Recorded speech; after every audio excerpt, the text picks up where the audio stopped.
Oh, my friends, it's Ranger Russ from the Meigs Nature Center coming to you today with another one of my favorite animals.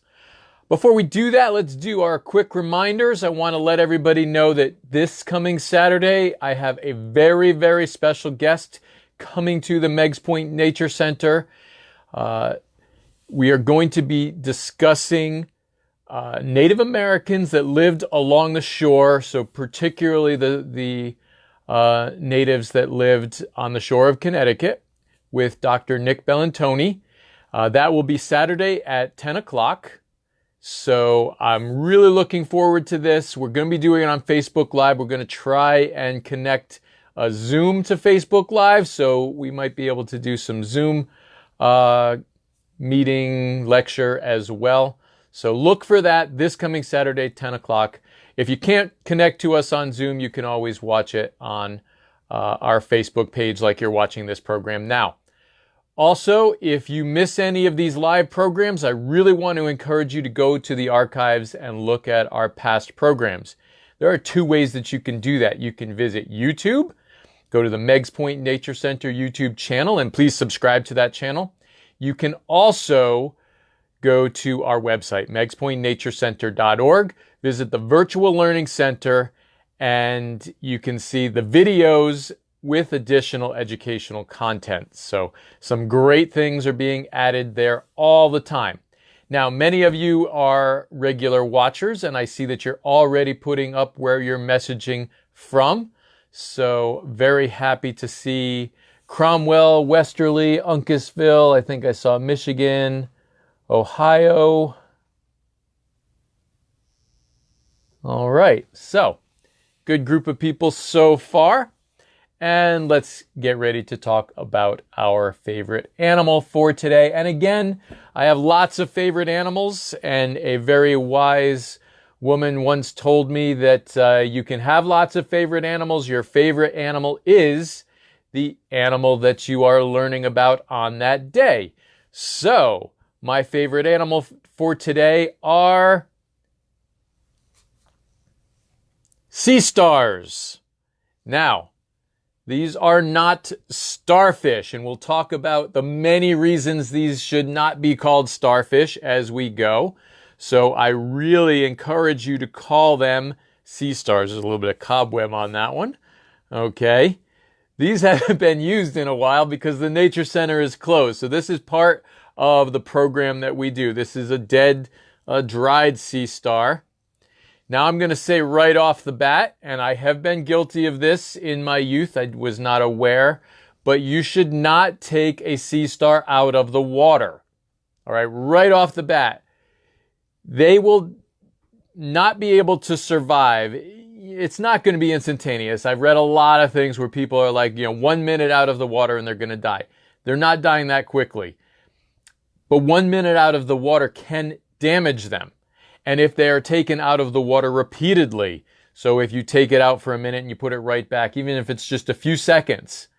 And I've read some stories about researchers, and they're very careful wearing gloves so that they don't get your pH onto the animal.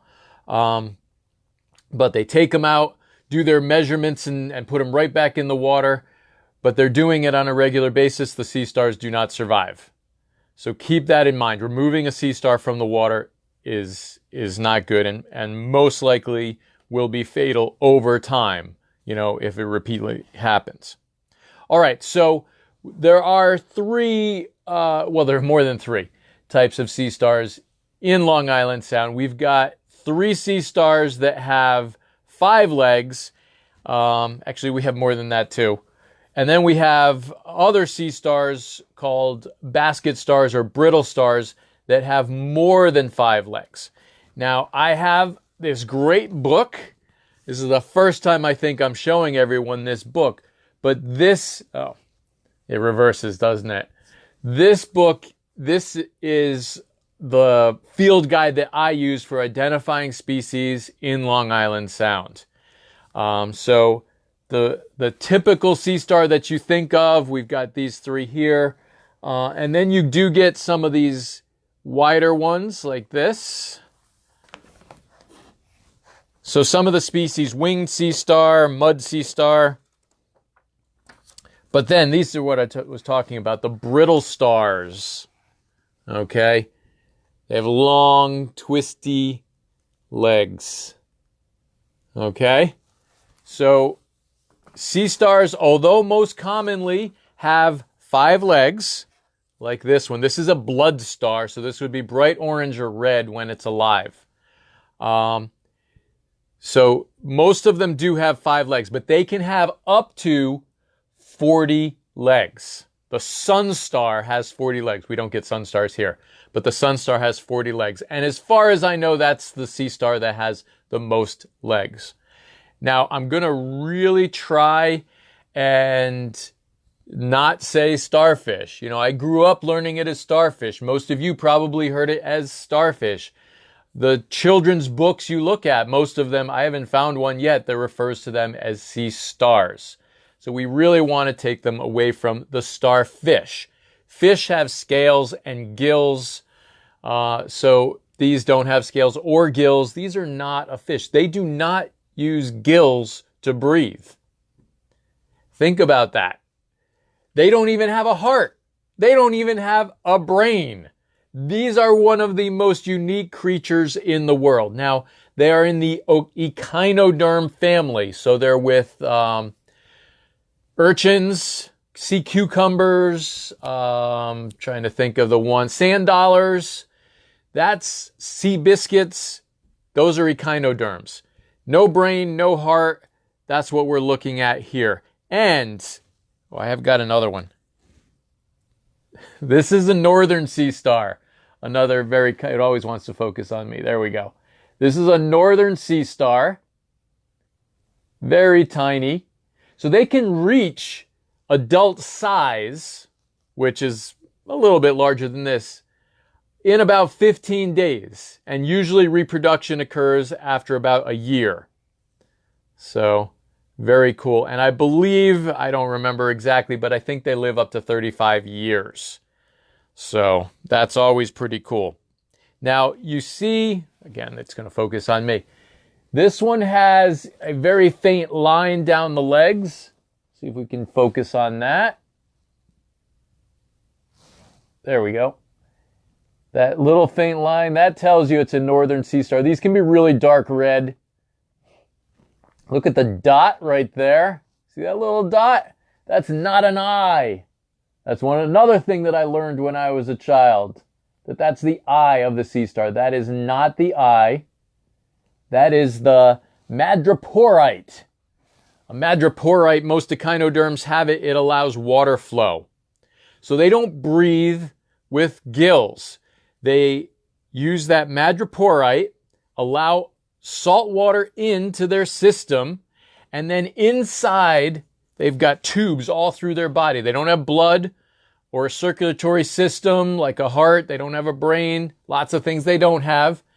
The water flows through their body. It flows through their limbs. That's how they get their oxygen. They have little cilia or little hairs in all the tubes that wave around, and they collect the oxygen through those cilia. Then they have their exhalation comes through these little pores all over their body where they let the gases escape. That's why you don't want to pick them up and handle them, because you're interfering with that system and you're actually going to asphyxiate them by taking them out of the water. They can't breathe out in air, and then you touching it, and then when you put it back, you've already touched all those pores, and I don't remember what the pores are called. I'll try and remember that. But that will cause them breathing issues. So that's why that happens. That's why you don't want to take them out of the water. I see an excellent question already. Do they lose their color when taken out of the water? If they're still alive, they're going to keep their color for a little while. But yes, after they've been out in the sun, I'm trying to remember where this one, I believe this one came from a collection, so someone else found it. But I have found dead sea stars that we just lay out and let them dry out. and then you can use them for programs like this. I don't have very many. I don't encourage you to try and find them and collect them and dry them and bring them to me. I don't believe these are not protected in any way in Long Island Sound. We'll talk about that in a minute, but they are in severe decline in Long Island Sound, along with the lobsters and some other creatures. These are in decline, probably due to water temperatures. Now, most sea stars are from tropical areas, but the sea stars that we have like cold water, and they're found in every ocean. So everywhere you go, you can find sea stars, even up in Antarctica or down in Antarctica and up in the Arctic. So they are everywhere. Lots of different colors, lots of different sizes. Like I mentioned, up to 40 legs. You've got those brittle stars with the twisty legs. They move more like an octopus than a sea star. So very, very cool creatures. Now they do have eyes. I should have mentioned that when we were talking about the eyes, which is not that circle right there. Remember, that's the Madraporite. That's where their exchange of seawater is. They have actually little red dots, which you can't see when they're dried out, but little red dots on the end of each tentacle or arm. All right, better name, arm. So the ends of their arms. Now, another cool thing that they can do, they can reproduce asexually. So the female will release gametes, and then the male will release sperm, and then they get together, the sperm fertilize the gametes, and you get planktonic sea stars swimming through the water.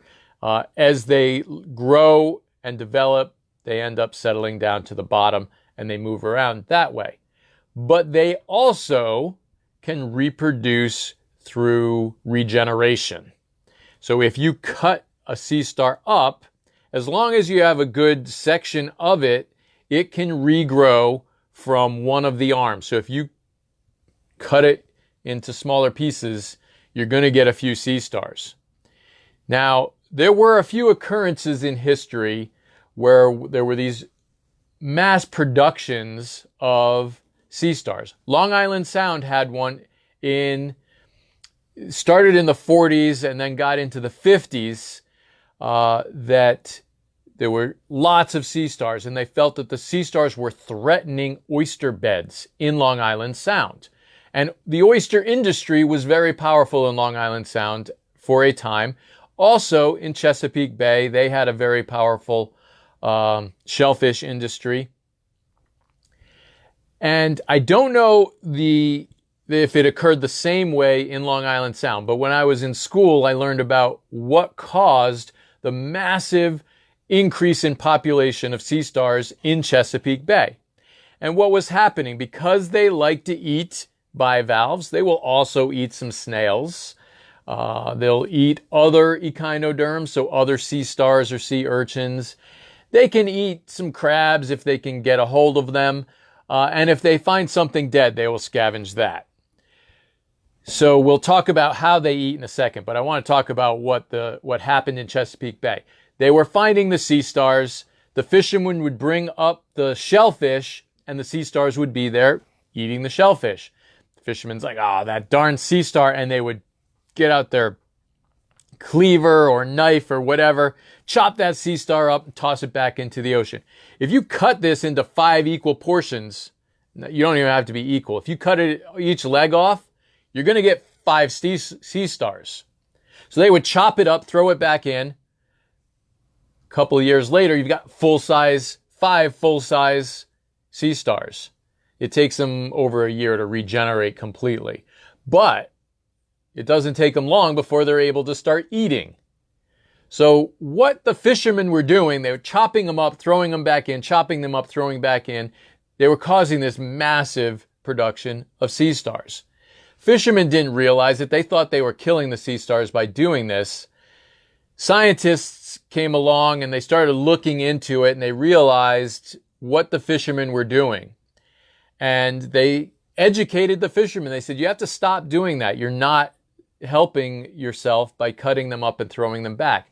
What they had to do, this is really sad, but it was the only way they could take control of the situation. The sea stars were completely out of control.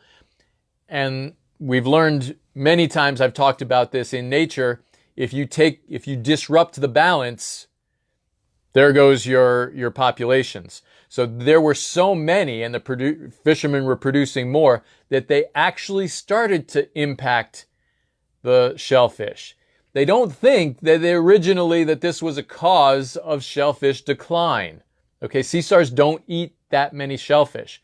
Typically in a healthy ecosystem, they're eating about 10% of the shellfish. So if you look at it that way, that leaves a good 90% for the fishermen. But the fishermen didn't see it that way. They thought 100% should be for us, so they chop them up. Now, what ended up happening to get control of the situation, to regain balance, they ran dredges through Chesapeake Bay, dredging up sea stars and dumping them on the shore to dry out and die.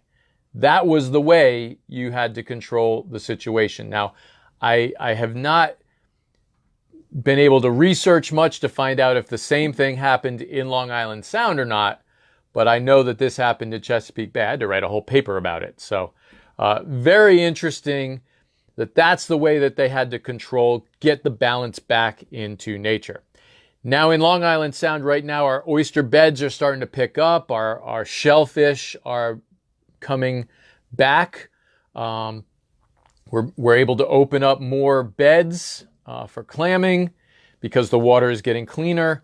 But the sea star population is already declining, and it is so low, they're not really going to be an effect on our shellfish fishermen populations.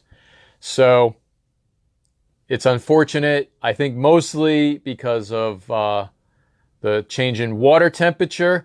They are very affected by pH, and temperature affects pH. So I think that's probably the main cause of the decline in Long Island Sound. Years ago, we used to find these on our rocky part of Hammonasset out here at Meigs Point. We would find these in the fall, typically more commonly in the fall than in the summer, but they would turn up in the summer as well. And of course, people would pick them up and carry them to the nature center, and by the time they got to the nature center, I'm thinking this thing's probably already dead. Many times we would put it in the touch tank, but they didn't survive. We would try and let them go. I don't know that they survived that.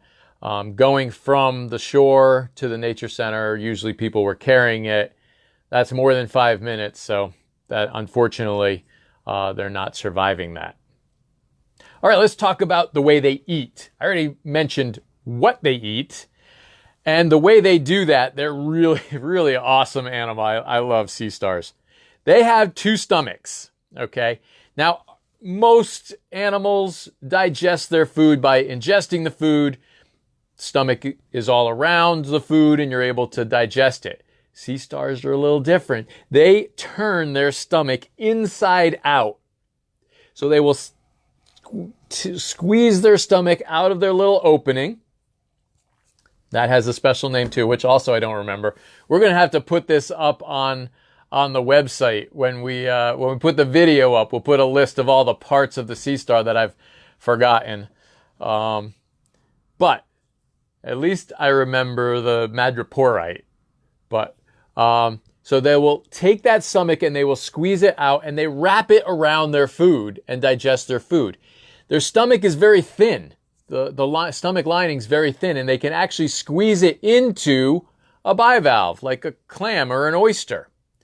But how do they get that clam or oyster open? That's the amazing thing. Remember, they don't have blood. They have suction cups all up and down their arms. They will wrap those arms around their prey. So they wrap the arms around a clam, and then they start to pump water into their extremities. And it's just like a hydraulic jack, okay? The arms begin to straighten out. So they're curved around. The arms want to straighten out as more and more water is pumped in. But for them, it's a hydraulic pump. It's just like the jack, if you're jacking up your car, if you have a hydraulic jack on your car. The old-fashioned ones were not hydraulic. But you just sit there, you pump away. It's no effort to you. It doesn't take your muscles. It takes a little muscles to pump, but not to continue to expand.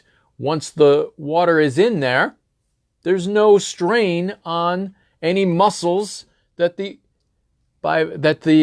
sea star has. But the clam is holding itself closed with muscles, and those muscles begin to strain and they fatigue, and eventually that clam just cannot hold itself closed any longer, and it allows its muscle to relax just a tiny bit. And all that sea star needs is that tiny gap. It can squeeze its stomach inside and it begins to digest the clam once it gets its stomach inside. It will take a day or more to digest a good-sized clam, but sea stars are in no rush. Just digest it away, and then it moves on to the next bivalve. So very, very cool that that's the way that they use to get their food. Now, let's go back to the northern. It's really hard to say. I try and remember back. I never really tracked which sea star showed up more, the blood or the northern. I want to say it was the northern, but this is the one that we have more of here at the Nature Center, more dried out ones. So it may be that the blood sea star was more common in the Sound than the northern sea star, but both were found here. There are 2,000 species, probably more than that. The books always say 2,000 species of sea stars worldwide. And again, they're found everywhere. All right, do we have any questions about sea stars? I feel like I've told you everything. I'm going to look here. So I said the winged sea star, the mud star, the horse star. That's a big one. The horse star gets pretty large. Gets like 8 inches across, maybe bigger. Sea stars, very commonly, sea stars like deeper water. A lot of the sea stars like deeper water. There's a few species that are found more shallower water. All right, there's a pointy star, a slender sea star. See, I don't know all the names of the short-spined brittle star. That's cool. The northern basket star. The little brittle star. Burrowing brittle star. I found a burrowing brittle star one time. They go down into the substrate under the rocks and things, and their tentacles look a lot like a sandworm. So I thought I had found a sandworm and kept on digging, and it ended up being a brittle star. Blew my mind when I saw that. So again, this is a book by Howard Weiss. I don't remember the last time. This says 1995. I think it was reprinted after that. But this is a great book. If any of you live along the shore in Connecticut, live in Connecticut or anywhere around Long Island Sound, this is the book for you. Great book. And I'll be referring to it again when we do some other sea life in Long Island Sound. So Linda asks if they live near shore or further out. Typically, they like it further out, but some of the species can be found in shallow water. And then how long do they live? About 35 years was the max. I don't know specifically for the species that we have here. Oh, great question, Judith. What eats a sea star? There are lots of things that eat sea stars. I already mentioned that sea stars eat sea stars, so there are some species that eat other species. But there are birds that will eat them if a gull can get a hold of them. Lots of fish like to eat them. There are larger crabs and lobsters will eat them.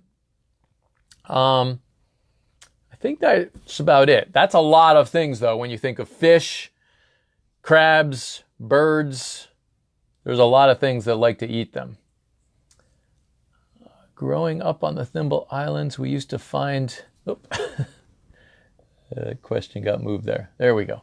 A lot of sea stars around. We used to call them starfish. Again, yes, I started out talking about the fact that we really shouldn't call them starfish. Starfish implies that they are a fish, and we really want people to know that they're not a fish. So sea stars is a more accurate name, I guess. So I really like to call them sea stars. I know it's a losing battle sometimes. So many people I grew up calling them starfish. Sometimes I call them starfish. If you're not thinking about it, it just comes out as starfish. So it's a good idea to call them sea stars. All right, any other questions that we missed? How long do they live? All right, I'm not seeing any other questions. So again, the sun star, that's the one, as far as I know, that has 40 tentacles. It'd be a really cool thing. The whole reason that I'm doing this program is actually my wife found, I think she was on Facebook, a strange creature washed up in Australia. And they were questioning what it was. And it looked a little bit like a basket star to me. Those are the ones that have lots of thick legs. But it turned out, I did find out what it was. I don't know if I should spoil it for everybody because it was a really big internet craze for a little while, people trying to identify it. Turned out that it's probably, I'm not going to say for sure, a upside down sea urchin. Oh, not sea urchin, sea anemone. So an anemone that got turned upside down. You should look it up though. It's a really cool looking creature. The tentacles are white and they've got this beautiful black tinge to them. So it's washed up in Australia. If you just search strange thing washed up on Australia beach, there are several things that will come up, I'm sure, because Australia does get some interesting things. But that one is pretty cool. My mom has a question here. If they lose a leg when fully grown, do they grow another? Yes, so they can regenerate at any time during their life. It's not just when they're small and growing. A full-size, full-grown sea star, if you cut off a leg, the leg will grow 4 new legs, and the 4 legs will grow a new one. And actually, somewhere in the Nature Center, I couldn't find it before this program. If I find it, I'll take a picture and we can post that. But we have a 6-legged. So it's got its 5 legs. There was probably an injury. So this happens sometimes. If they get a wound, they start to regenerate a new sea star. So this one has 5 full-size legs and then a new leg growing off of the side of it. And actually, there may be a little tiny one. I don't remember exactly. But again, I'll find that and put it up. But yes, they can regrow anytime. And remember, I learned that was an eye. That's not an eye. That's a valve that lets the water go inside. Are sea stars related to octopus? Good question. Sea stars are not related to octopus. The octopus are in the cephalopod group, which are octopus, squid, and cuttlefish. Cuttlefish is one of the coolest creatures. I wish we had them in Long Island Sound. They might turn up occasionally, but and these are in the echinoderm family. My son picked up a sea star that bumped into him by large waves in the Turks and Caicos. Put him in the water immediately. Did that hurt him? So again, let's talk about why we don't want to take them out of the water. If you remove them from the water for a short time and they go right back in, it's going to cause them some issues, but they're going to be able to survive. They should be able to survive that. It's if they're removed from the water, put back in, removed from the water, put back in. You do that 2 or 3 times in a day, and that's enough to kill them. You take them out for 1 to 5 minutes and you look on the internet and everybody has a different opinion. I just say, just don't take them out of the water. If you want to take a picture of them, also, you don't really want to touch them. Your hands have different pH than they do. Take a picture in the water. Go snorkeling. Get close to them. But chances are, if that was the only time it was out of the water, then that sea star should have been able to survive. All right, any other questions? I'm going to give you a chance to ask some more questions. I'm going to remind everybody about our program Saturday at 10 o'clock. That's December 5th. This coming Saturday, 10 o'clock. Dr. Nick Bellantoni, former state archaeologist, archaeologist emeritum, is still his title. He's going to be here talking about Native Americans that lived along the shore of Connecticut.